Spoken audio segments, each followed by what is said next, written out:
Praise the Lord. എല്ലാ സഹോദരീ സഹോദരന്മാർക്കും കർത്താവായ യേശുക്രിസ്തുവിൻ്റെ നാമത്തിൽ സ്നേഹവും വന്ദനവും അറിയിക്കുന്നു. ഈ മനോഹര സമയത്തിനായി കർത്താവിനെ സ്തുതിക്കുന്നു. വിവിധ സ്ഥലങ്ങളിലായി ഈ ബൈബിൾ ക്ലാസ്സിൽ കഴിഞ്ഞ ചില ആഴ്ചകളിലായി നമ്മൾ പഠിച്ചുകൊണ്ടിരിക്കുകയാണ്. ഇന്ന് നമ്മൾ ചർച്ച ചെയ്യുന്ന വിഷയം പാരമ്പര്യമോ പ്രമാണമോ, ഏതിനാണ് കൂടുതൽ പ്രാധാന്യം, ഏതാണ് അപ്രമാദിത്വമുള്ളതായിട്ട് നമ്മൾ എടുക്കേണ്ടത്, ഏതിനാണ് നമ്മൾ മുൻഗണന കൊടുക്കേണ്ടത്. വളരെ ലളിതമായ വിഷയം നമ്മൾ ഒന്നിച്ച് ചിന്തിക്കാം. അതിൻ്റെ ന്യായാന്യായങ്ങളിലേക്ക് കിടക്കാം. ഇന്ത്യ ലോകത്തിലെ ഏറ്റവും പുരാതന രാജ്യങ്ങളിൽ ഒന്നാണ്. ഇന്ത്യ ഏറ്റവും പുരാതന സംസ്കാരമുള്ള രാജ്യങ്ങൾ 1, 2, 3 രാജ്യങ്ങൾ എടുത്താൽ അതിൽ ഒന്നാണ്. ഇന്ന് ലോകത്തിലുള്ള 200-ലധികം രാജ്യങ്ങളിൽ ഇന്ത്യയുടെ സ്ഥാനം അത്രയ്ക്ക് പുരാതനമാണ്. ഉദാഹരണത്തിന് BC 3000-ൽ, ഏതാണ്ട് BC 3000-ൽ, ഇന്നേക്ക് 5000 വർഷം മുമ്പ് തന്നെ സിന്ധു നദീതട താഴ്വരയിൽ ഒരു വലിയ സംസ്കാരം രൂപം കൊണ്ടിരുന്നു. അതിനെ തുടർന്ന് 1000 വർഷത്തിന് ശേഷം ആര്യന്മാർ ഇന്ത്യയിലേക്ക് കുടിയേറി പാർത്തു. അതിനെ തുടർന്ന് ഒരുപാട് വംശജർ, കറുത്ത നിറമുള്ളവർ, ഇളം ചുവപ്പ് നിറമുള്ളവർ, മഞ്ഞ നിറമുള്ളവർ, അതായത് ചൈനീസ് വംശജരെന്നൊക്കെ നമ്മൾ പറയുന്ന ആളുകൾ, ഹൂണന്മാർ, പിന്നെ മംഗോളിയർ, പിന്നെ സുൽത്താൻമാർ, പിന്നെ നമ്മുടെ മുഗൾസ്, ഇവരെല്ലാം ഇന്ത്യയിലേക്ക് കുടിയേറി പാർത്തു. ഇവരെല്ലാവരും അടങ്ങിയ സംസ്കാരമാണ് ഇന്ത്യൻ സംസ്കാരം. ഇപ്പോൾ നമ്മൾ നമ്മുടെ ജീവിതത്തിൽ ഏതെങ്കിലും ഒരു സുപ്രധാനമായ കാര്യം നിശ്ചയിക്കുവാൻ, നമ്മുടെ ഒരു സ്വത്ത് ഇടപാടിനെക്കുറിച്ചുള്ള കാര്യം തീരുമാനമാക്കുവാൻ, ഒരു വ്യക്തി മറ്റൊരു വ്യക്തിയെ കൊല ചെയ്താൽ, ഒരു വിവാഹമോചന പ്രശ്നമുണ്ടായാൽ, ഇപ്പോൾ ഇതാ വടക്കേ ഇന്ത്യയിൽ നടക്കുന്ന അതിക്രൂരമായ പീഡനങ്ങൾ, ഇവയെല്ലാം ഉണ്ടായാൽ നമ്മൾ 5000 വർഷം പഴക്കമുള്ള ദ്രാവിഡരുടെ സംസ്കാരമാണോ, അതോ പിന്നീടുള്ള ആര്യന്മാരുടെ സംസ്കാരമാണോ, അതോ മുഗളന്മാർ ഇന്ത്യയിൽ നടപ്പിലാക്കിയ സംസ്കാരമാണോ, നിയമങ്ങളാണോ നമ്മൾ പാലിക്കുക? ഇപ്പോഴത്തെ കഴിവ് വെച്ച് ഒരിക്കലും നമ്മൾ മുഗളന്മാർ ഇന്ത്യയിൽ നടപ്പിലാക്കിയ സംസ്കാരം ഇപ്പോൾ നമുക്ക് സ്വീകരിക്കാൻ നിവൃത്തിയില്ല. സുൽത്താൻമാർ, രാജാക്കന്മാർ ഇന്ത്യയിൽ വന്നപ്പോൾ അതിക്രൂരമായി ഇന്ത്യൻ ജനതയെ കൊന്ന് നശിപ്പിച്ചു. അവർ ഇന്ത്യയിൽ നടപ്പിലാക്കിയ നിയമങ്ങൾ നമുക്ക് ഇപ്പോൾ ബാധകം അല്ല. അതിന് ഏറ്റവും ഒടുവിൽ ഇംഗ്ലീഷുകാർ ഇന്ത്യ അടക്കി ഭരിച്ചു. അന്ന് നമുക്ക് ബാധകമായിരുന്നത് ഇംഗ്ലീഷുകാരുടെ നിയമങ്ങളായിരുന്നു. ആ നിയമങ്ങൾ ഇപ്പോൾ നമുക്ക് ബാധകം അല്ല. ആ പാരമ്പര്യം ഇപ്പോൾ നമുക്ക് ബാധകമല്ല. ഇപ്പോൾ ഇവിടെ ഉണ്ടാകുന്ന നിയമപ്രശ്നങ്ങൾ ഇന്ത്യ സ്വാതന്ത്ര്യമായതിനു ശേഷം 1950-ൽ നിലവിൽ വന്ന ഭരണഘടന പ്രകാരമാണ് ഇപ്പോൾ നമ്മുടെ കാര്യങ്ങളുടെ അന്തിമ തീരുമാനം ഉണ്ടാകുന്നത്. ഇനി നമ്മുടെ വിഷയത്തിലേക്ക് വരാം. ഈ കാലങ്ങളിൽ കേൾക്കുന്ന ഒരു വലിയ വാദപ്രതിവാദമാണ്, പാരമ്പര്യമാണോ പ്രമാണമാണോ ദൈവസഭയ്ക്ക് പ്രധാനം? ഒരു വിശ്വാസി ആത്യന്തികമായിട്ട് ആശ്രയിക്കേണ്ടത് നമ്മുടെ സഭാ പാരമ്പര്യമാണോ പ്രമാണമാണോ? അതൊരു ഗൗരവമുള്ള ചിന്ത തന്നെയാണ്, ചിന്തിക്കുന്നവർക്കും പഠിക്കുന്നവർക്കും. നമ്മളൊരു നിമിഷം അതിനെക്കുറിച്ചും ചിന്തിച്ച് നോക്കാം. അതിന് ഈ പാരമ്പര്യവാദികൾ, അപ്പോൾ നമുക്ക് രണ്ടായിട്ട് നമുക്ക് വിഭജിക്കാം. ജനത്തെ, ക്രിസ്ത്യ വിശ്വാസികളെ രണ്ടായി നമുക്ക് തിരിക്കാം. ഇന്ന് നമ്മൾ തൽക്കാലം ക്രിസ്ത്യ വിശ്വാസികൾ അടങ്ങുന്ന ചിന്താധാര മാത്രമേ ചിന്തിക്കുന്നുള്ളൂ. അത് പാരമ്പര്യ ക്രിസ്ത്യാനികളും ബിബ്ലിക്കൽ ക്രിസ്ത്യാനികളും. ഞാൻ അങ്ങനെയാണ് ക്രിസ്ത്യ വിഭാഗത്തെ വിഭജിക്കുന്നത്. അല്ലാതെ ഏതെങ്കിലും ഒരു പ്രത്യേക കത്തോലിക്കരോ ഓർത്തഡോക്സ് എന്നോ പെന്തക്കോസുകാരെന്നുള്ള വ്യത്യാസമല്ല. പകരം നമുക്ക് ഇങ്ങനെ തിരിക്കാം: പാരമ്പര്യ ക്രൈസ്തവ സഭകളും ബിബ്ലിക്കൽ ക്രിസ്ത്യാനികളും. ഓക്കെ, അപ്പോൾ നമ്മൾ അഭിമാനിക്കുന്നത് നമ്മൾ ബിബ്ലിക്കൽ ക്രിസ്ത്യാനിറ്റിയാണ്. ഇനി നമുക്ക് ഈ പാരമ്പര്യവാദികളുടെ ചില വാദങ്ങൾ പരിശോധിച്ച് നോക്കാം. പാരമ്പര്യവാദികൾ പറയുന്നത് സഭയാണ് ആദ്യം ഉണ്ടായത്, ബൈബിൾ പിന്നീടാണ് ഉണ്ടായത്. അതായത് പുതിയ നിയമം പിന്നീടാണ് ഉണ്ടായത്, സഭയാണ് ആദ്യം ഉണ്ടായത്. പരിശുദ്ധാത്മാവ് ഇറങ്ങി വന്ന് അക്ഷരികമായി സഭാസ്ഥാപനത്തിനുള്ള ക്രമീകരണങ്ങൾ ഈ ഭൂമിയിൽ ചെയ്തു. അപ്പം അന്ന് അപ്പസ്തോലന്മാരുണ്ടായിരുന്നു. ഈ അപ്പസ്തോലന്മാരിലൂടെയാണ് ഈ സഭ കെട്ടിപ്പടുക്കപ്പെട്ട്, അതുകൊണ്ട് സഭ ആദ്യം ഉണ്ടായതുകൊണ്ട് സഭ പറയുന്ന പാരമ്പര്യമാണ് പ്രധാനം. നിങ്ങൾ ഈ പറയുന്ന ബൈബിൾ പറയുന്ന കാര്യങ്ങളെക്കാൾ പ്രധാനം സഭ പറയുന്ന പാരമ്പര്യത്തിലാണ് എന്നാണ് അവരുടെ വാദം. ഓക്കെ, ആ വാദം നമുക്കൊന്ന് പരിശോധിക്കാം. ഇന്ത്യ മഹാരാജ്യം 5000 വർഷത്തെ പാരമ്പര്യമുള്ളതാണ്. ഇന്ത്യ മഹാരാജ്യം 1947 ഓഗസ്റ്റ് 15 വരെ ഈ 5000 വർഷത്തെ പാരമ്പര്യം നമ്മൾ എടുത്തു കളഞ്ഞിട്ടാണ് ലോകമെങ്ങും നിലവിൽ ഉള്ളതും നടപ്പാക്കാൻ പറ്റുന്നതും ആധുനിക കാലത്തിന് യോജിച്ചതുമായ ജനാധിപത്യ ഭരണ സമ്പ്രദായം ഇന്ത്യയിൽ നിലവിൽ വന്നത്. അത് ഇന്ത്യൻ ഭരണഘടന പ്രകാരമാണ് ഇപ്പോൾ ഇന്ത്യ ഭരിക്കപ്പെടുന്നത്. ഇന്ത്യയിലെ ജനങ്ങളാണോ ആദ്യമുണ്ടായത്, അതോ ഇന്ത്യൻ ഭരണഘടനയാണോ ആദ്യമുണ്ടായത്? പാരമ്പര്യവാദികളോടുള്ള ചോദ്യം. ഇന്ത്യൻ ജനതയാണോ ആദ്യമുണ്ടായത്, അതോ ഇന്ത്യയുടെ ഭരണഘടനയാണോ? ഭരണഘടന 1950 നിലവിൽ വന്നത്. ജനങ്ങളാദ്യമുണ്ടായി. അപ്പോൾ ജനങ്ങളുടെ പാരമ്പര്യമല്ലേ നമ്മൾ പിന്തുടരേണ്ടത്? ആണോ? അല്ല. അപ്പോൾ പാരമ്പര്യമാണ് പിന്തുടരേണ്ടതെങ്കിൽ നമ്മൾ ആരുടെ പാരമ്പര്യം പിന്തുടരും? ദ്രാവിഡ പാരമ്പര്യം പിന്തുടരാൻ പറ്റുമോ? ദ്രാവിഡ കൾച്ചർ അത് മാത്രമായിട്ട് എവിടെ നമ്മൾ കാണപ്പെടുന്നത്? ആര്യന്മാരുടെ പാരമ്പര്യം പിന്തുടരാൻ പറ്റുമോ? ആര്യന്മാർ കൊണ്ടുവന്ന ഈ ജാതി വ്യവസ്ഥ, 4 വർണ്ണങ്ങളെ, അത് അവരുടെ സംഭാവനയാണ്. അത് ഇപ്പോഴും വടക്കേ ഇന്ത്യയിൽ ഭരിക്കപ്പെടുന്നത് ആ ജാതി വ്യവസ്ഥയുടെ അടിസ്ഥാനത്തിലാണ്. പല സ്ഥലത്തും ഇന്ത്യൻ ഭരണഘടന നിലവിലുണ്ടായിട്ട് പോലും അതിൻ്റെ തിക്തഫലമാണ് ഇപ്പോൾ ആ കുട്ടിയൊക്കെ അവസാനം ചുട്ടുകരിക്കേണ്ടിയൊക്കെ വന്നത്. ജാതി കോമരങ്ങൾ ചെയ്യുന്ന ഭീകരതയാണ് ആക്കേണ്ടത്. ഓക്കെ, അതവിടെ നിൽക്കട്ടെ. അപ്പോൾ അവരുടെ പാരമ്പര്യം പിന്തുടരാൻ പറ്റത്തില്ല. ഹൂണന്മാർ, മുഗളന്മാർ, സുൽത്താൻമാർ, ഏറ്റവും ഒടുവിൽ ഇംഗ്ലീഷുകാർ, ഫ്രഞ്ചുകാർ, ഇതൊക്കെ എങ്ങനെ പിന്തുടരാൻ പറ്റും? അപ്പം ഈ പറഞ്ഞതിൽ ആരുടെ പാരമ്പര്യം നമ്മൾ പിന്തുടരും? സാധിക്കില്ല. അപ്പം ഇന്ത്യൻ ജനതയ്ക്ക് വേണ്ടി ഒരു ഭരണഘടന നമ്മൾ തന്നെ എഴുതിയുണ്ടാക്കി. അംബേദ്കറേയും കൂട്ടരെയും അങ്ങനെ എഴുതിയുണ്ടാക്കുവാൻ ഇന്ത്യ ഗവൺമെൻറ് ചുമതലപ്പെടുത്തി. അംബേദ്കറും കൂട്ടരും അത് ചേർന്ന് എഴുതി ഭരണഘടന തയ്യാറാക്കി. ആ ഭരണഘടനയ്ക്ക് കീഴിലാണ് അത് എഴുതിയുണ്ടാക്കിയ അംബേദ്കർ പോലും. അംബേദ്കറോ അംബേദ്കറുടെ കൊച്ചുമകനോ ഒന്നും ആ ഭരണഘടനയ്ക്ക് അതീതമല്ല. ഇനി തിരുവചനം ചിന്തിച്ചേ. അപ്പസ്തോലന്മാർ ഈ ദൈവത്തിൻ്റെ ആവശ്യപ്രകാരം, ദൈവാത്മാവിൻ്റെ ആവശ്യപ്രകാരം വിശ്വാസികളുടെ ഭരണഘടന എഴുതിയുണ്ടാക്കി. ആ എഴുതിയുണ്ടാക്കിയ ഭരണഘടനയ്ക്ക് കീഴിലാണ് ഇന്ന് അപ്പസ്തോലന്മാരാണെങ്കിലും പ്രവാചകന്മാരാണെങ്കിലും സകലരും, സാധാ വിശ്വാസി മുതൽ പ്രസ്ഥാനത്തിൻ്റെ തലപ്പത്തിരിക്കുന്ന വ്യക്തി വരെ ഈ ഭരണഘടനയ്ക്ക് താഴെയായേ മതിയാവൂ. ഞാൻ ബൈബിള് എന്താണെന്നൊക്കെ മുമ്പ് വളരെ ലളിതമായി 4ാം ക്ലാസ്സിലെ കുട്ടിക്ക് മനസ്സിലാകുന്നത് പോലെ പറഞ്ഞിട്ടുണ്ട്. ഈ കേൾക്കുന്ന ആരെങ്കിലും അത് ശ്രദ്ധിച്ചിട്ടില്ല എങ്കിൽ ഒരിക്കൽ കൂടെ പറയാം. ഭരണഘടന എന്ന് പറഞ്ഞാൽ, ഒരു രാജ്യത്തിൻ്റെ ഭരണഘടന എന്ന് പറയുന്നത് ഒരു രാജ്യം എങ്ങനെ ഭരിക്കപ്പെടണമെന്ന് നിശ്ചയിക്കുന്ന പ്രമാണമാണ് ഭരണഘടന. ഒരു രാജ്യം എങ്ങനെ ഭരിക്കപ്പെടണം എന്ന് നിശ്ചയിക്കുന്നതാണ് ഭരണഘടന. അപ്പോൾ വിശ്വാസിയുടെ ഭരണഘടന നമ്മുടെ ബൈബിളാണ്. അപ്പോൾ ബൈബിൾ എങ്ങനെ നമുക്ക് വ്യാഖ്യാനിക്കാം? ബൈബിൾ എന്താണെന്ന് എങ്ങനെ നിർവചനം? വളരെ ലളിതം. ഒരു വിശ്വാസി എങ്ങനെ ജീവിക്കണമെന്ന് നിശ്ചയിക്കുന്ന പ്രമാണമാണ് ഭരണഘടന. ഒരു വിശ്വാസി എങ്ങനെ ജീവിക്കണമെന്ന് നിശ്ചയിക്കുന്ന പ്രമാണമാണ് ഭരണഘടന. ഞാൻ ഒരു വാക്യം തിരുവചനത്തിൽ നിന്ന് വായിക്കാം. അത് എല്ലാവർക്കും അറിയാവുന്നതായതുകൊണ്ട് വായിക്കുന്ന മാത്രമേ ഉള്ളൂ. 2 തിമോത്തിയോസ് 3:16-17 നിങ്ങൾക്കറിയാമല്ലോ. എല്ലാ തിരുവെഴുത്തും ദൈവശാസ്ത്രീയമാകയാൽ ദൈവത്തിലെ മനുഷ്യൻ സകല സൽപ്രവൃത്തിക്കും വക പ്രാപിച്ച് തികഞ്ഞവൻ ആകേണ്ടതിന്, ദൈവത്തിൻ്റെ മനുഷ്യൻ തികഞ്ഞവൻ ആകേണ്ടതിന്, ഉപദേശത്തിന്. ഇപ്പോൾ എന്തിനാ ബൈബിള്? ഉപദേശത്തിന്, അതായത് ഡോക്ടറിൻ പഠിക്കുവാൻ. അത് പാരമ്പര്യം നോക്കിയല്ല ഉപദേശം നിശ്ചയിക്കുന്നത്.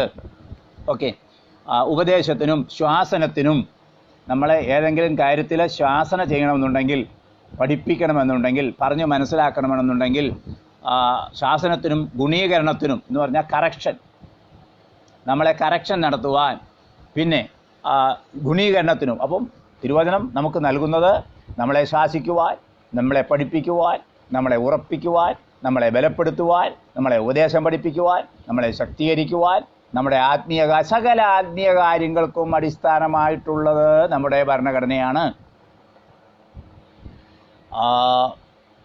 ഇന്ത്യൻ ഭരണഘടനയുടെ അടിസ്ഥാനത്തിലാണ് ഇന്ത്യയിലെ മറ്റു നിയമങ്ങൾ ക്രമീകരിക്കപ്പെടുന്നത്, ഉണ്ടാക്കപ്പെടുന്നത്. ഇപ്പം നമ്മുടെ ഒരു സഭയുടെ ഏതെങ്കിലും ഭരണഘടന, സഭയുടെയാണേ, തിരുവചനത്തിൻ്റെ അല്ല, ഏതെങ്കിലും സഭയുടെ ഭരണഘടന തയ്യാറാക്കുക എന്ന് വിചാരിക്കുക. ആ സഭയുടെ പ്രമാണങ്ങൾ, ഉദാഹരണത്തിന് IPC രജിസ്റ്റർ ചെയ്തു, ചർച്ച് ഓഫ് ഗോഡ്, അങ്ങനെയുള്ള മുഖ്യ പെന്തക്കോസ്ത് സഭകൾ, അല്ലെങ്കിൽ എന്തിനേറെ പറയുന്നു കത്തോലിക്ക, യാക്കോബ, ഏത് പ്രസ്ഥാനങ്ങളും ആട്ടെ, അവയ്ക്കെല്ലാം ഒരു ഭരണഘടന കാണും.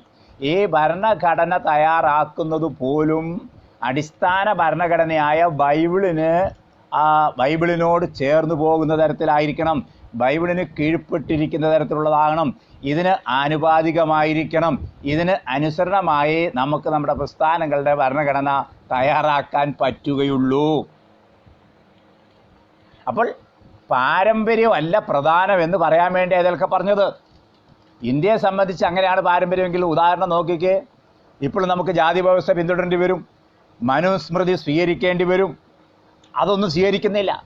അതേസമയം നമ്മൾ പാരമ്പര്യമായിട്ട് സ്വീകരിച്ചു പോരുന്ന ചില നല്ല കാര്യങ്ങൾ, നമ്മുടെ വസ്ത്രധാരണത്തിൽ, നമ്മുടെ ഭക്ഷണ കാര്യത്തിൽ, അതൊക്കെ പാരമ്പര്യമായിട്ട് സ്വീകരിച്ചു പോരുന്നതാണ്.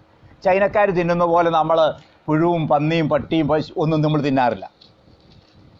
അത് നമ്മുടെ നല്ല പാരമ്പര്യമാണ്, ഇന്ത്യൻ സംസ്കാരത്തിൻ്റെ നല്ല പാരമ്പര്യമാണ്, അതിൽ യാതൊരു തെറ്റുമില്ല. അത് അങ്ങനെ തിന്നാവൂ എന്ന് ഇന്ത്യൻ ഭരണഘടനയിൽ എഴുതി വച്ചിട്ടില്ല. അത് നല്ല സ്വീകാര്യമായ ഒരു ഗുണപരമായ ഒരു പാരമ്പര്യമാണ് നമ്മുടെ ഭക്ഷണ കാര്യത്തിലുള്ളത്. ഓക്കെ, അത് നമുക്ക് പാലിക്കാം. അതുപോലെ നമ്മുടെ സഭയെ സംബന്ധിച്ചും നമ്മുടെ പിതാക്കന്മാരെ ഞാൻ ഉദ്ദേശിക്കുന്ന അപ്പസ്തോലന്മാരല്ല, ഈ കഴിഞ്ഞ നൂറ്റാണ്ടുകളിലെ സഭാപിതാക്കന്മാർ നമ്മുടെ വിശ്വാസ ജീവിതത്തിന് ഗുണപരമായി പറഞ്ഞിട്ടുള്ള, ചൂണ്ടിക്കാണിച്ചിട്ടുള്ള, ചെയ്തിട്ടുള്ള എല്ലാ നല്ല കാര്യങ്ങളും നമുക്ക് സ്വീകരിക്കാം. അവയെല്ലാം തിരുവചനത്തിന് അനുസരണമായിരിക്കുന്നിടത്തോളം കാലം മാത്രം. ഓക്കെ, അപ്പോൾ അത്രേ പറഞ്ഞ ആ ഭാഗം ഞാനങ്ങ് വിടട്ടെ. അപ്പോൾ പാരമ്പര്യമാണോ പ്രമാണമാണോ നമുക്ക് അടിസ്ഥാനം എന്നുള്ളതാണ് നമ്മൾ ഈ പറഞ്ഞു വന്നതിൻ്റെ ചുരുക്കം കേട്ടോ. ഓക്കെ, നമ്മുടെ മനസ്സിലുണ്ടായിരിക്കും നമ്മൾ ബിബ്ലിക്കൽ ക്രിസ്ത്യൻസാണ്, മറ്റൊരു പാരമ്പര്യ ക്രിസ്ത്യൻസാണ്. ഇനി നമ്മുടെ ഭരണഘടനയെക്കുറിച്ച് പറഞ്ഞു, ആ കാര്യങ്ങളെല്ലാം നിങ്ങൾക്ക് ബോധ്യമായി കാണുമെന്ന് വിചാരിക്കുന്നു. ഇന്ത്യൻ ഭരണഘടന പ്രകാരം ഇപ്പോൾ സതി അനുഷ്ഠിക്കുന്നത് ഗുരുതരമായ തെറ്റാണ്, കൊലപാതകമാണ്.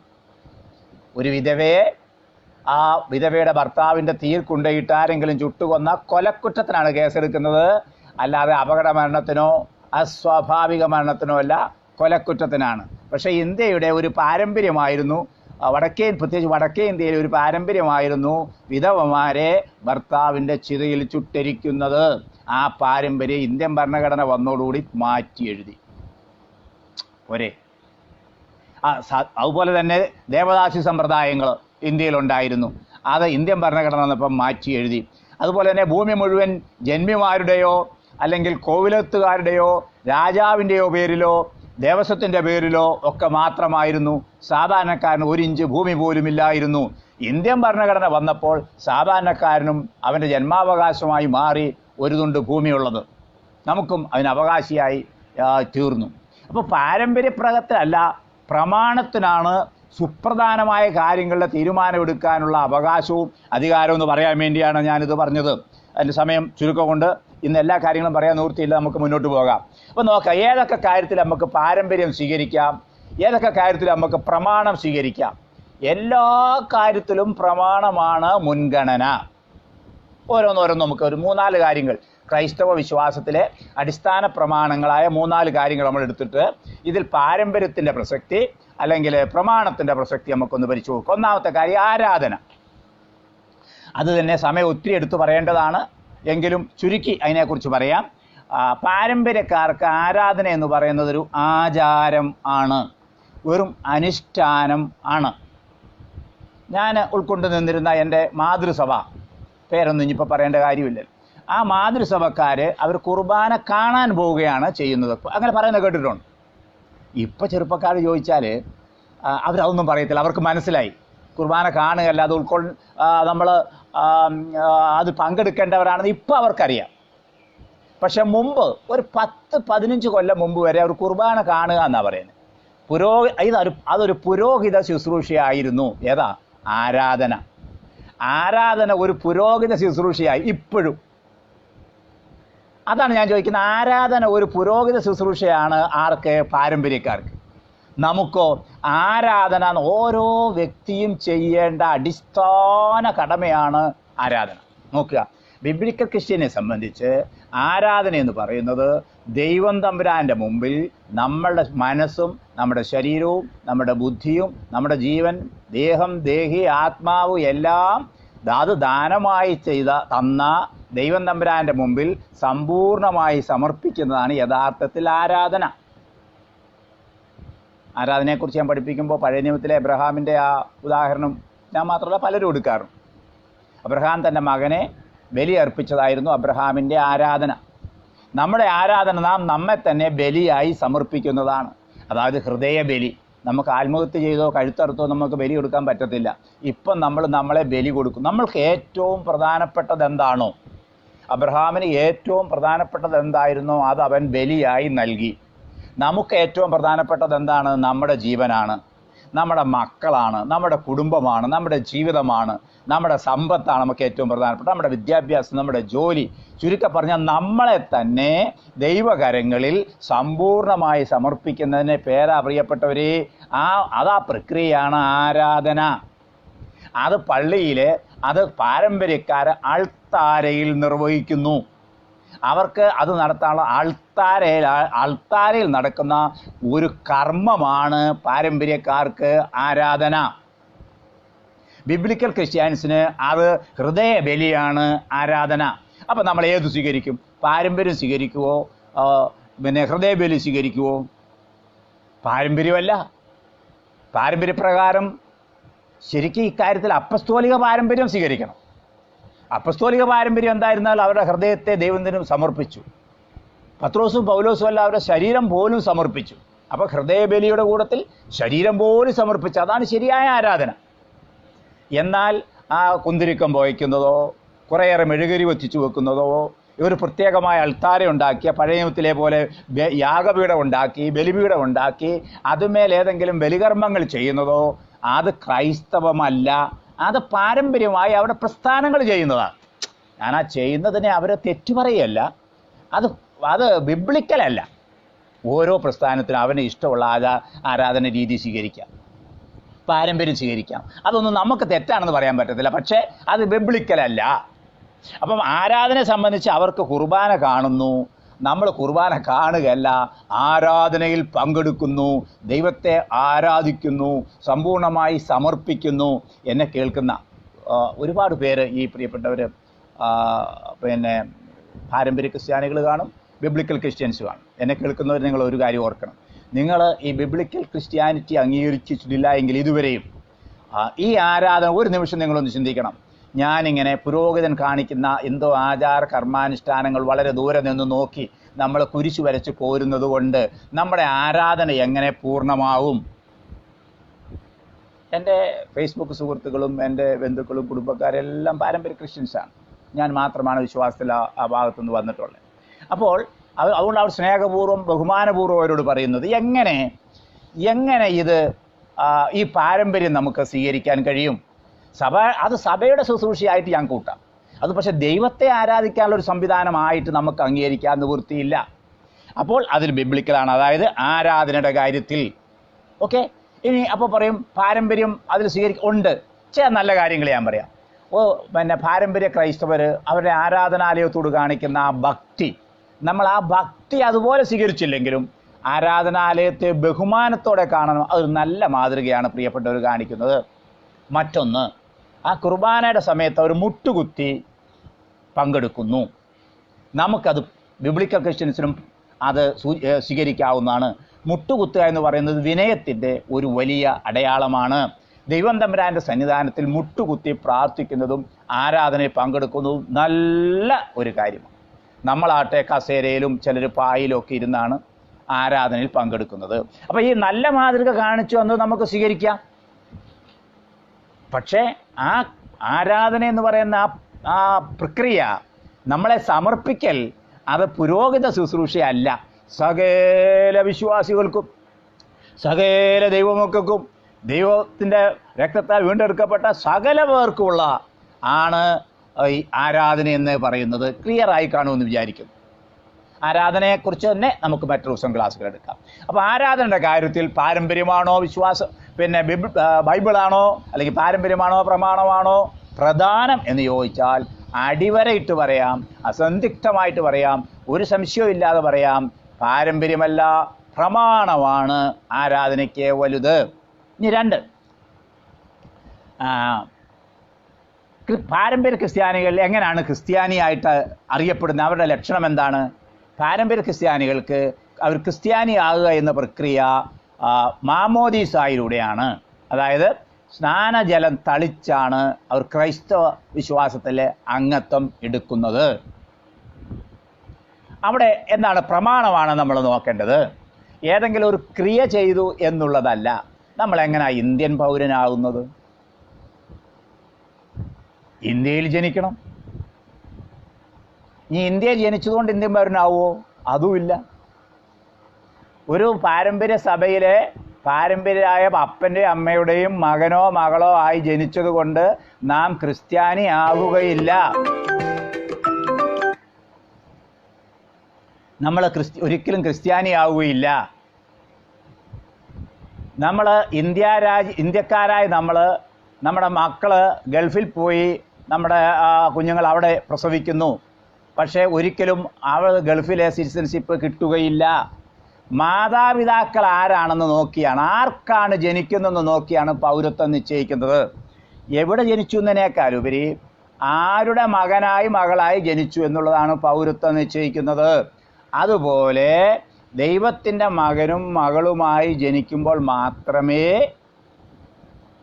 ദൈവമകനാവുകയുള്ളൂ, ദൈവവൈതലാവുകയുള്ളൂ. മാമോദിസ മുങ്ങിയാൽ ക്രിസ്ത്യാനി ആകത്തില്ല. അങ്ങനെ ഒരു ധാരണയാണ് പാരമ്പര്യം വെച്ച് പുലർത്തുന്നത്. ഇതാണ് ലോകത്തിനറിയാവുന്നതും. ലോകത്തിന് ക്രിസ്ത്യാനിയായി എന്ന് പറഞ്ഞാൽ അവൻ മാമോദിസ മുങ്ങി, തളിച്ച് അവനെ മാമോദിസ മുക്കി എടുത്തു എന്ന് പറഞ്ഞാൽ, മുക്കുമെന്നാണ് പറയുന്നതെങ്കിലും തളിക്കലാണ്. ഞാൻ അതിനെ അവരുടെ സഭയുടെ നിയമമാണെങ്കിൽ അത് അവർക്ക് സ്വീകരിക്കാം. പക്ഷെ അത് ബിബ്ലിക്കലാണെന്നോ അത് ക്രൈസ്തവമാണെന്നോ പറയാൻ നിവൃത്തിയില്ല. കാരണം മാമോദിസ അതല്ല ദൈവവചനത്തിൽ വെച്ചിരിക്കുന്നത്. അവിടെ നമ്മൾ നോക്കേണ്ടത് തിരുവചനമാണ്. കർത്താവ് അസന്ദിഗ്ധമായിട്ട് പറയുന്നുണ്ട്, പിതാവിൻ്റെയും പുത്രൻ്റെയും പരിശുദ്ധാത്മാവിൻ്റെയും നാമത്തിൽ നിങ്ങൾ സ്നാനം കഴിപ്പിക്കണം. സ്നാനമാണ്, കുളി. ആ വാക്ക് തന്നെ അങ്ങനെയാണ്, ബാപ്റ്റൈസ് ചെയ്യുക, മുക്കുക എന്ന വാക്കാണ്. നിങ്ങൾ മുക്കണം, തളിക്കണം എന്നല്ല. അപ്പോൾ സ്നാനം എന്നുള്ളത് നമ്മുടെ കർത്താവ് പഠിപ്പിച്ചതാണ്, അപ്പോസ്തലന്മാരും മാതൃക കാണിച്ചതാണ്. അപ്പോൾ ഒന്ന് പ്രമാണം, പിന്നെ നോക്കേണ്ടത് മാതൃകയാണ്, അല്ലെങ്കിൽ അപ്പസ്തോലിക മാതൃകയാണ്. അപ്പോൾ അപ്പസ്തോലന്മാർ കാണിച്ച മാതൃക എന്താണ്? മുങ്ങി സ്നാനപ്പെടുന്നതാണ്. അത് അപ്പസ്തോലിക മാതൃകയാണ്, അതാണ് പാരമ്പര്യം. അപ്പോൾ ആ പാരമ്പര്യം നമുക്ക് സ്വീകരിക്കാം. അപ്പസ്തോലന്മാർ കാണിച്ച മാതൃക, ആ പാരമ്പര്യം നമുക്ക് സ്വീകരിക്കാം. നമ്മുടെ പൂർവ്വപിതാക്കന്മാർ 1-ാം നൂറ്റാണ്ടിലും 2-ാം നൂറ്റാണ്ടിലും എല്ലാം ഈ മുങ്ങി സ്നാനം തന്നെയായിരുന്നു. പിന്നീട് സൗകര്യത്തിന് വേണ്ടി തളിപ്പാക്കിയതാണ്. അതുകൊണ്ട് അത് ബിബ്ലിക്കലായിട്ട് അംഗീകരിക്കാൻ നിവൃത്തിയില്ല. ഓക്കെ, അപ്പം അതൊരു പ്രധാനപ്പെട്ട കാര്യമാണ് കേട്ടോ. മാമോദിസ സ്വീകരിച്ചു എന്ന് ഓർത്ത് നമ്മൾ ക്രിസ്ത്യാനി ആകുന്നില്ല. പകരം അവിടെ നമ്മൾ ദൈവം കർത്താവ് പറഞ്ഞത് എന്താണ്? യോഹന്നാൻ എഴുതിയ സുവിശേഷം 3:3, നിങ്ങൾ വീണ്ടും ജനിച്ചില്ല എങ്കിൽ സ്വർഗരാജ്യം കാണുവാൻ കഴിയുകയില്ല. ദൈവരാജ്യം കാണണമെങ്കിൽ, ദൈവരാജ്യത്തെ പ്രവേശിക്കണമെങ്കിൽ, ദൈവമകനാണെങ്കിൽ വീണ്ടും ജനിക്കണം, കർത്താവ് പറഞ്ഞു. അപ്പം വീണ്ടും ജനനം എന്ന പ്രക്രിയയിലൂടെയാണ് നമ്മൾ ദൈവമക്കളായി മാറുന്നത്. ദൈവമക്കളായി മാറുന്നത് വീണ്ടും ജനനത്തിലൂടെയാണ്. കർത്താവിൻ്റെ മകനും മകളുമായി മാറണമെങ്കിൽ നാം ദൈവത്തിൻ്റെ ആത്മാവിനെ സ്വീകരിക്കണം. ദൈവത്തിൻ്റെ ആത്മാവ് ഉള്ളിൽ വരുമ്പോഴാണ് ദൈവത്തെ നമ്മൾ രക്ഷിതാവും ദൈവമായിട്ട് സ്വീകരിക്കണം. ആ പ്രക്രിയ നമുക്ക് സുബോധം ഉണ്ടായതിന് ശേഷം ഒരു കാര്യം പ്രാപ്തി വന്നതിന് ശേഷം, കാര്യങ്ങളെക്കുറിച്ചൊക്കെ ഒരു തിരിച്ചറിവ് വന്നതിന് ശേഷം ഒരു വ്യക്തി ആ ദൈവത്തെ സ്വീകരിക്കുമ്പോഴാണ് ദൈവത്തിൻ്റെ മകളായി ജനിക്കുന്നത്, മകനായി ജനിക്കുന്നത്. 8 ദിവസമോ 18 ദിവസമോ 1 വർഷത്തിന് താഴെയോ പ്രായമുള്ള ഒരു കുഞ്ഞിനെ കൊണ്ടുപോയി തളിച്ചിട്ട് നീ ക്രിസ്ത്യാനിയായി എന്ന് പറയുമ്പോൾ അത് ബിബ്ലിക്കലല്ല. അത് ഒരിക്കലും അയാൾ ക്രിസ്ത്യാനിയാകുന്നില്ല. അപ്പോൾ ക്രിസ്ത്യാനിയാകണമെങ്കിൽ ഇപ്പം തിരിച്ചു ചോദിക്കും, അപ്പോൾ ഒരാളെ കൊണ്ടുപോയി വെള്ളത്തിൽ മുക്കിയാൽ ക്രിസ്ത്യാനിയാവുമോ? അയ്യോ അല്ല, വെള്ളത്തിൽ മുക്കിയാലല്ല ക്രിസ്ത്യാനിയാകുന്നത്. വീണ്ടും ജനനം പ്രാപിച്ച ആൾ പിന്നീട് സ്നാനപ്പെടണമെന്ന് ഞാൻ പറഞ്ഞു വരുന്നു. ഒരാൾ ആദ്യം രക്ഷയുടെ അനുഭവത്തിലേക്ക് വരുന്നു, ദൈവത്തിൻ്റെ മകളുമായി ഹൃദയത്തിൽ. അത് ഏതെങ്കിലും പ്രസ്ഥാനത്ത് ചേരുന്ന കാര്യമല്ല, പെന്തക്കോസ്ത് ചേരുന്ന കാര്യമല്ല, വേറെ ഏതെങ്കിലും സഭയിൽ നിന്ന് മറ്റൊരു സഭയിലേക്ക് മാറുന്ന കാര്യമല്ല. പകരം ദൈവത്തിൻ്റെ മകനും മകളുമായി ജനിച്ചതിന് ശേഷം നാം സമ്പൂർണമായി ജലത്തിൽ മുങ്ങി സ്നാനപ്പെടണം. അപ്പോൾ പാരമ്പര്യം പറയുന്നു മുങ്ങി സ്നാനപ്പെടണം, കർത്താവ് പറയുന്നു മുങ്ങി സ്നാനപ്പെടണമെന്ന്, അപ്പസ്തോലന്മാർ ചെയ്തു കാണിച്ചു മുങ്ങി സ്നാനപ്പെടണം. അപ്പോൾ ഇതാ വൃഥാ പാരമ്പര്യം, ചുമ്മാ പാരമ്പര്യം, ഇല്ലാത്ത പാരമ്പര്യം പറയുന്നു തളിച്ചാ മതിയെന്ന്. ഇവിടെ നമ്മൾ ഏതെടുക്കും? ഇവിടെ നമ്മൾ ഏത് സ്വീകരിക്കും? അപ്പോൾ സ്വീകരിക്കാൻ തുടങ്ങി നമ്മൾ എന്ത് ചെയ്യണം? ബൈബിൾ നോക്കണം, ബൈബിളിൽ എന്തെഴുതിയിരിക്കുന്നു എന്ന് നോക്കണം, അത് നോക്കി എപ്രകാരം ചെയ്യണം. ഇന്ത്യയിൽ പണ്ട് ഒരു കുറ്റം ചെയ്താൽ കൈ വെട്ടിക്കളയുന്ന സ്ഥലങ്ങളുണ്ടായിരുന്നു. വേലുത്തമ്പി തലവയുടെ കാലത്തൊക്കെ മോഷ്ടിച്ചവരെ കൈ വെട്ടിക്കളയുമെന്ന് പറയുന്നത്. പക്ഷെ ഇപ്പോൾ മോഷ്ടിച്ചയാളെ കൈ വെട്ടിക്കളയുന്നില്ല. അപ്പോൾ അയാളെ എന്ത് ചെയ്യണമെന്നുള്ളത് ഭരണഘടന പ്രകാരം, ഭരണഘടനയ്ക്ക് വിധേയമായിട്ട് എഴുതിയിട്ടുണ്ട് ഇന്ത്യൻ പീനൽ കോഡ് IPC. അത് ഭരണഘടനയുടെ കീഴിൽ വരും. അപ്പോൾ ഇന്ത്യൻ ശിക്ഷാ നിയമപ്രകാരം കൈവെട്ടിയാൾക്ക് എന്ത് കുറ്റം കൊടുക്കാം? ഒരാളുടെ കണ്ണടിച്ചു പൊട്ടിച്ചാൽ അയാളുടെ കണ്ണും നമുക്ക് അടിച്ചു പൊട്ടിക്കാൻ പറ്റത്തില്ല. അത് പണ്ടുണ്ടായിരുന്ന കാട്ടുനീതിയാണ്, അല്ലെങ്കിൽ പണ്ടുണ്ടായിരുന്ന നിയമങ്ങളാണ്. അത് മാറ്റി എഴുതി. ഇപ്പം പുതിയ ഭരണഘടന വന്നു, പുതിയ ശിക്ഷാരീതി വന്നു. അപ്പോൾ ആ ഭരണഘടന പ്രകാരമേ ചെയ്യാൻ പറ്റത്തുള്ളൂ. ഇപ്പോൾ വടക്കേ ഇന്ത്യയിൽ പത്രാസിലൊക്കെ കൊന്ന പെങ്കൊച്ചിനെ ക്രൂരമായി കൊന്ന അവരെ വെടിവെച്ച് കൊല്ലണമെന്നല്ലേ നമ്മുടെ ആഗ്രഹം. നമ്മുടെ ആഗ്രഹം അങ്ങനെയാണെങ്കിലും പക്ഷത്തിൽ അവരെ പിടിച്ചുകൊണ്ടുപോയി കോടതിയും വിചാരണയും, കോടതിക്ക് മാത്രമേ അവരെ ശിക്ഷിക്കാൻ അവകാശമുള്ളൂ നമ്മുടെ വ്യവസ്ഥ പ്രകാരം. ഞാൻ പോലും പോസ്റ്റ് ഇട്ടു, ഇവരെയൊക്കെ ഒന്ന് വ്യാജ ഏറ്റുമുട്ടലെങ്കിലും നടത്തി അവരെയൊക്കെ ഒന്ന് കൊന്നിരുന്നെങ്കിൽ കുറച്ചെങ്കിലുമൊക്കെ ആശ്വാസം ഉണ്ടാകും. ഞാൻ പോസ്റ്റ് ഇട്ടതാണ്, വ്യാജ ഏറ്റുമുട്ടലിൽ എങ്കിലും ആ പ്രതികളെ. പക്ഷെ അത് തെറ്റാണ്, ആ കാര്യം അങ്ങനെ ചെയ്യരുത്. നമ്മുടെ മനസ്സിൻ്റെ ഒരു ആഗ്രഹം പറഞ്ഞെന്നേ ഉള്ളൂ. പക്ഷേ അപ്പോൾ ഏത് കാര്യവും ഭരണഘടന പ്രകാരമേ നിർവഹിക്കുവാൻ സാധിക്കുകയുള്ളൂ, അങ്ങനെ ചെയ്യേ മതിയാവുകയുള്ളൂ. അപ്പോൾ ഞാൻ ഈ 2 കാര്യം മാത്രം ഇന്ന് അവിടെ അവസാനിപ്പിക്കാം, നമ്മുടെ സമയമായല്ലോ. 1 ആരാധന, 2 സ്നാനം. ആരാധനയിൽ ഒന്നുകൂടെ ഞാൻ പറയാം, ഹൃദയം സമ്പൂർണ്ണമായി സമർപ്പിക്കുന്നതാണ് ആരാധന, പൂർണ്ണമായി സമർപ്പിക്കുന്നതാണ് ആരാധന. നമ്മുടെ ജ്ഞാനം, നമ്മുടെ ബുദ്ധി, നമ്മുടെ കഴിവ്, നമ്മുടെ പാട്ട്, നമ്മുടെ പ്രസംഗം, സമ്പൂർണമായി നാം നമ്മെ തന്നെ ദൈവകരങ്ങളിൽ. ഞാൻ ഒന്നും കൂടെ വിശദമായി പറയും, ദൈവം ദാനമായി ഇങ്ങോട്ട് തന്നതെല്ലാം, നമ്മുടെ ആരോഗ്യവും നമ്മുടെ പാട്ടും നമ്മുടെ പ്രസംഗവും നമ്മുടെ പോക്കറ്റും നമ്മുടെ പേഴ്സും നമ്മുടെ സമ്പത്തും നമ്മുടെ സൗന്ദര്യവും എല്ലാം ദൈവം ഇങ്ങോട്ട് തന്നതാണ്, ദാനമായി തന്നതാണ്. അത് അവിടുത്തെ കരങ്ങളിലേക്ക് കർത്താവേ അവിടുന്ന് എന്നെ ഉപയോഗിക്കണമെന്ന് പറഞ്ഞ് തിരിച്ച് സമർപ്പിക്കുന്നതാണ് ആരാധന. അപ്പോൾ ആരാധന 24/7 ആണ്. നമ്മൾ ഞായറാഴ്ച ചെയ്യുന്നത് സഭാരാധനയാണ്. ശരിയായ ആരാധന 24/7 ആണ്. 24 മണിക്കൂറും, ആഴ്ചയിലെ 7 ദിവസവും 31 ദിവസവും 365 ദിവസവും സദാസമയവും ചെയ്യേണ്ടതാണ് ആരാധന. അല്ലാതെ ഒരു അൾത്താരയിൽ നിർവഹിക്കേണ്ടതല്ല. ഓക്കെ, അപ്പോൾ അതിനെക്കുറിച്ച് ക്ലിയർ ആയി കാണും. പിന്നെ സ്നാനത്തെക്കുറിച്ച് പറഞ്ഞു. ഇത്രയും പറഞ്ഞ് ഇന്നത്തെ കാര്യം നമ്മൾ നിർത്തുകയാണ്. അടുത്ത ദിവസം നമുക്ക് വേറെ പ്രധാനപ്പെട്ട ചില സുപ്രധാനമായ വിഷയങ്ങൾ ഇതിനോടൊന്നിച്ച് ചർച്ച ചെയ്യാം. എല്ലാ കാര്യവും വളരെ ക്ലിയറായി, വളരെ വ്യക്തമായി എന്നെ കേൾക്കുന്ന എൻ്റെ പ്രിയപ്പെട്ടവർ, എൻ്റെ ബന്ധുക്കളും സുഹൃത്തുക്കളും എൻ്റെ സഹോദരന്മാരെല്ലാം ഉണ്ട്. അവരോടും കൂടെയാണ് ഞാനീ പറയുന്നത്. അവരോട് നേരിട്ട് പറഞ്ഞാൽ അവർ ചിരിച്ചൊഴിഞ്ഞു മാറിക്കളയും. അതുകൊണ്ട് ഞാൻ ഈ ഫേസ്ബുക്ക് ലൈവിലൂടെ പറയുകയാണ്, ആരാധന എന്ന് പറയുന്നത് നമ്മളെ തന്നെ സമർപ്പിക്കുന്നതാണ്. അത് വേറൊരു വ്യക്തി നമ്മൾക്ക് വേണ്ടി പ്രതിപുരുഷനായി നിന്ന് പുരോഹിത ശുശ്രൂഷയല്ല. നാളെ നിങ്ങൾ ഈ പുരോഹിതൻ്റെ ശുശ്രൂഷ ഒഴിവാക്കി വരണമെന്നാണ് ഞാൻ പറയുന്നത്. അങ്ങനെയല്ല. നിങ്ങൾക്ക് സത്യമാണ് ഇതെന്ന് തോന്നിയാൽ, ആരാധന എന്ന് പറയുന്നത് ഹൃദയത്തിൽ ആരാധിക്കുന്നതിന് എന്തെങ്കിലും തടസ്സമുണ്ടോ? ദൈവത്തെ ഹൃദയത്തിൽ സ്വീകരിക്കുകയും ആരാധന ദൈവത്തിന് ഹൃദയത്തിൽ കൊടുക്കുകയും ചെയ്യുന്നതിന് എന്തെങ്കിലും തടസ്സമുണ്ടോ? സത്യാരാധനയിലേക്ക് മടങ്ങി വരിക. സത്യാരാധനയായിരുന്നു നമ്മുടെ പിതാക്കന്മാർ ചെയ്തത്. അതാണ് ശരിക്കും അപ്പസ്തോല പാരമ്പര്യം എന്ന് പറയുന്നത്. അതാണ് പത്രോസും പൗലോസും മുതൽ ഇങ്ങോട്ടുള്ള എല്ലാവരും ചെയ്തത്. ആ ഹൃദയ ബലിയാണ്. അവരെവിടെയും അൾത്താര ഉണ്ടാക്കിയതായിട്ട് കേൾക്കുന്നില്ല, ബലിപീഠം ഉണ്ടാക്കിയത് കേൾക്കുന്നില്ല. ബലിപീഠം ഉണ്ടാക്കിയതും ഒക്കെ പഴയ നിയമത്തിലെ കാര്യമാണ്. അത് യഹൂദന്മാർക്കുള്ളതാ. നമുക്ക് യഹൂദന്മാരല്ല, നമുക്ക് അവരുടെ പാരമ്പര്യവും അല്ല. യേശു യഹൂദനായിരുന്നു എന്നിരുന്നുകൊണ്ട് അവിടുത്തെ നിയമം മാറ്റി എഴുതി. നമ്മൾക്കിനി യഹൂദ ബലിയും യാഗങ്ങളും ഒന്നും കഴിക്കേണ്ട യാതൊരു കാര്യവും ഇല്ല. നമുക്കിനി യെരുശലേമിൽ പോയി പ്രാർത്ഥിക്കേണ്ട കാര്യമില്ല. ഓക്കെ, ഞാൻ എൻ്റെ വാക്കുകൾ ചുരുക്കുന്നു. അടുത്ത ഞായറാഴ്ച നമുക്ക് 4 മണിക്ക് ഇതുപോലുള്ള മറ്റൊരു വിഷയം, അതായത് ആരാധനയും പിന്നെ സ്നാനവും മാത്രമേ എന്ന് പറഞ്ഞുള്ളൂ. തുടർന്ന് നമുക്ക് അടുത്ത ഞായറാഴ്ച 4 മണിക്ക് കാണാം. നിങ്ങളുടെ അഭിപ്രായം കൂടെ നിങ്ങൾ എഴുതി അറിയിക്കണം. എന്നെ കേൾക്കുന്നവർ എതിരഭിപ്രായമുള്ളവർ അറിയിക്കണം. ഇതാണ് ശരിയെന്ന് പറഞ്ഞാൽ അത് അംഗീകരിക്കണം. അതല്ല വേറെ എന്തെങ്കിലും ഇതിനെക്കുറിച്ച് കൂട്ടിച്ചേർക്കുകയാണെങ്കിൽ അതും കമൻ്റായിട്ട് ഇടണമേ എന്ന് ഓർപ്പിക്കുന്നു. എല്ലാവരോടുള്ള സ്നേഹവും വന്ദനവും അറിയിക്കുന്നു. ദൈവം ധാരാളമായി നമ്മെ അനുഗ്രഹിക്കുമാറാകട്ടെ.